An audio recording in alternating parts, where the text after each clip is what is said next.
Buen día, somos el grupo 3 y vamos a presentarles nuestro producto acreditable sobre las dos patologías del sistema nervioso central. Bien, primeramente voy a explicarles que hemos decidido hablar tanto de la enfermedad de Alzheimer como de la enfermedad de Huntington, siendo la primera la causa de demencia senil más común del mundo y la segunda, si bien no tiene una prevalencia ah, tan grande como sí la tiene la enfermedad de Alzheimer, sí compromete severamente la calidad de vida de los pacientes que la Ok, padecen. vamos a comenzar con el enfoque general del Alzheimer.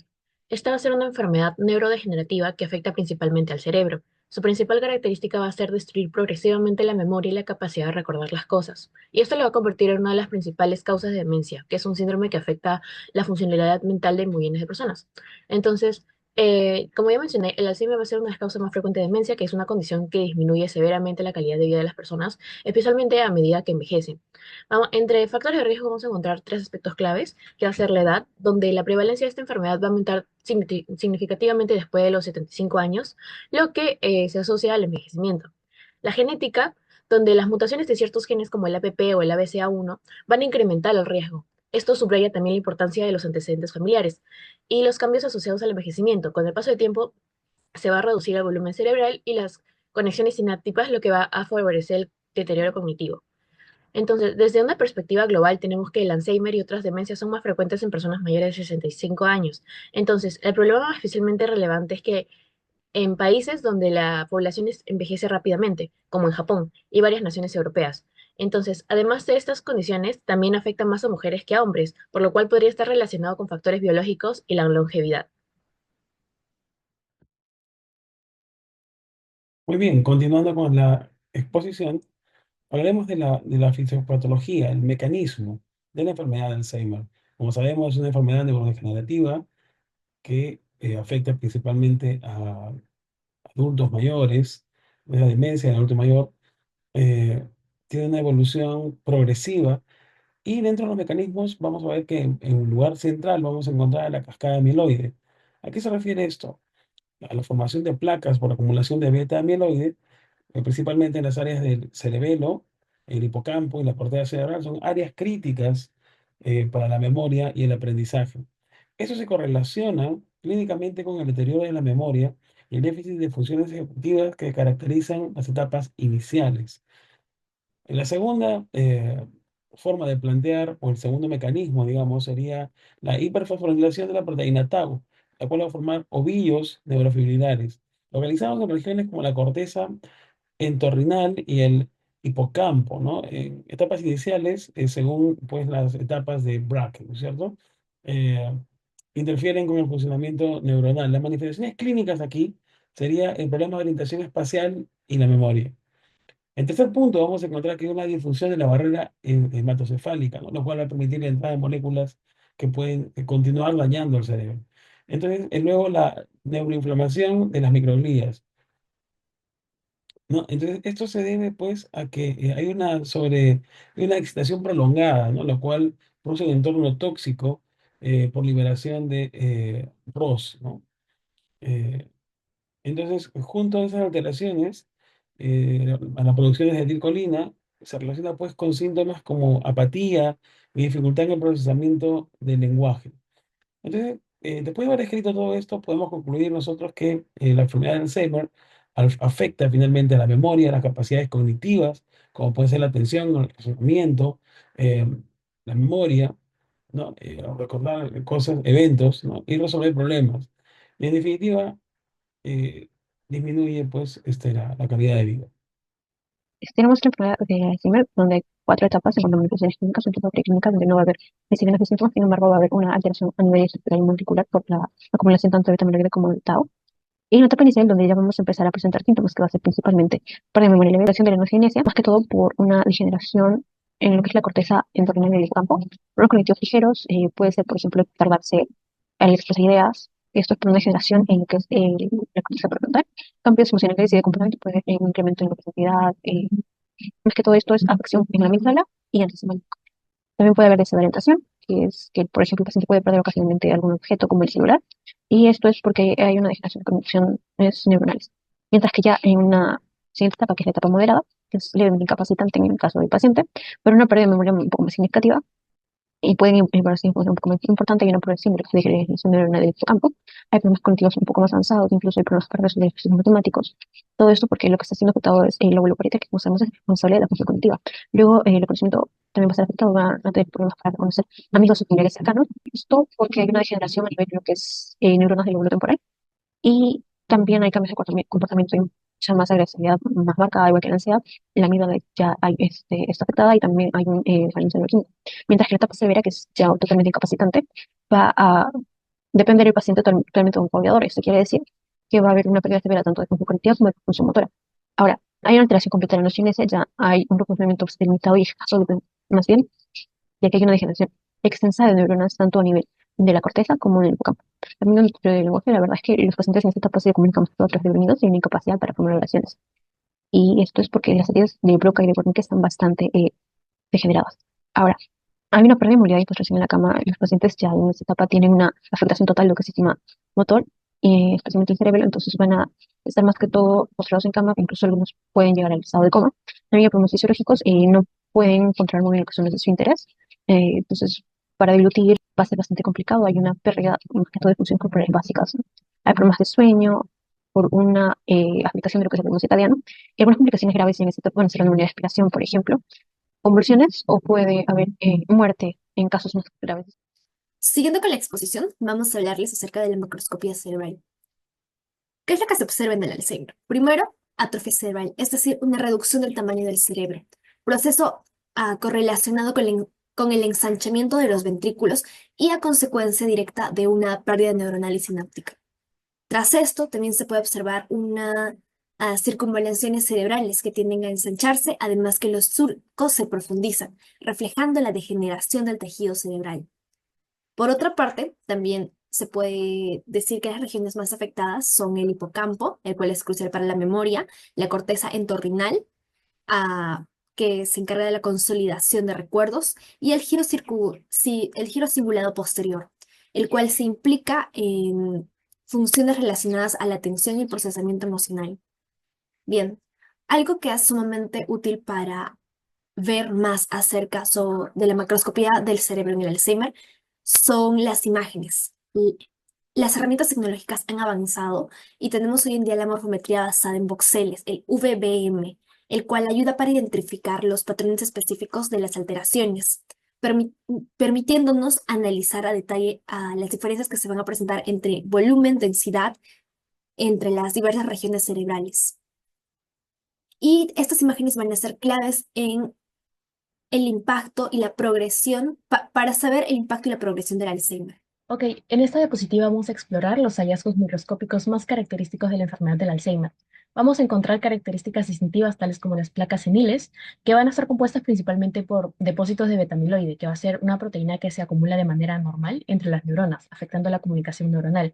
Tenemos después los ovillos neurofibrilares, que van a ser estructuras formadas de acumulación de proteína tau hiperfosforilada dentro de neuronas, lo que va a contribuir mucho a la disfunción y eventual muerte. Tenemos la pérdida neuronal, que va a significar una reducción significativa del número de neuronas, lo que va a afectar las funciones cognitivas. Y tenemos después la degeneración granulovacular, que es un cambio degenerativo dentro del citoplasma, donde se van a observar vacuolas llenas de material granular. Tenemos los cuerpos de Hirano, que van a ser inclusiones citoplasmáticas, que también se van a observar en algunas neuronas. Y por último tenemos la inflamación crónica, que esta va a ser parte como respuesta del sistema inmunitario que va a estar mediado por la activación de microglías y astroglías. En la imagen derecha tenemos una imagen microscópica donde con círculos rojos podemos observar placas seniles con depósitos de betamiloide, que este va a ser un principal marcador de histopatológico de la enfermedad del Alzheimer. Entonces, estas placas lo que van a hacer es interferir con las conexiones entre las neuronas, acelerando el proceso neurodegenerativo. Bien, vamos a continuar ahora con la enfermedad de Huntington. ¿De qué trata la enfermedad de Huntington? La enfermedad de Huntington tiene relación, o en realidad es un trastorno degenerativo hereditario, ¿no? Tiene una mutación, ¿no? A nivel del gen HTT, que pertenece al cromosoma 4, lo cual pues tiene una expansión anómala del triplete CAG, codificante ¿para qué? Para glutamina. Entonces, esta cada vez que se codifica entre 26 y 40 repeticiones, eh, genera una versión defectuosa, una proteína llamada proteína huntingtina, ¿no? Entonces, la acumulación de esta huntingtina mutada afecta a los ganglios basales y a la corteza cerebral, ¿no? Entonces, ¿qué genera?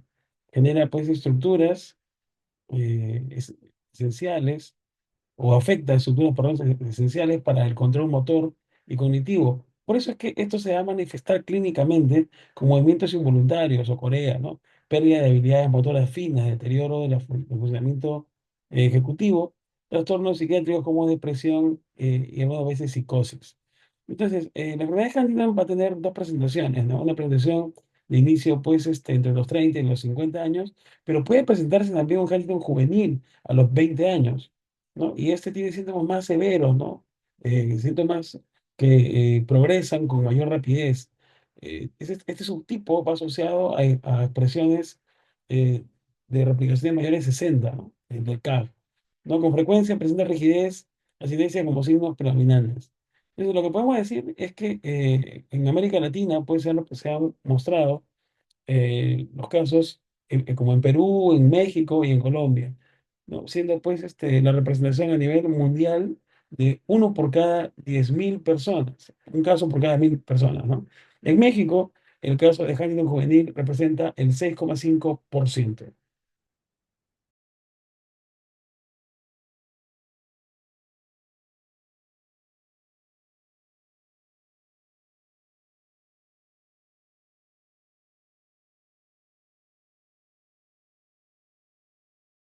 Continuando con la fisiopatología del Huntington, explicaremos primero la causa.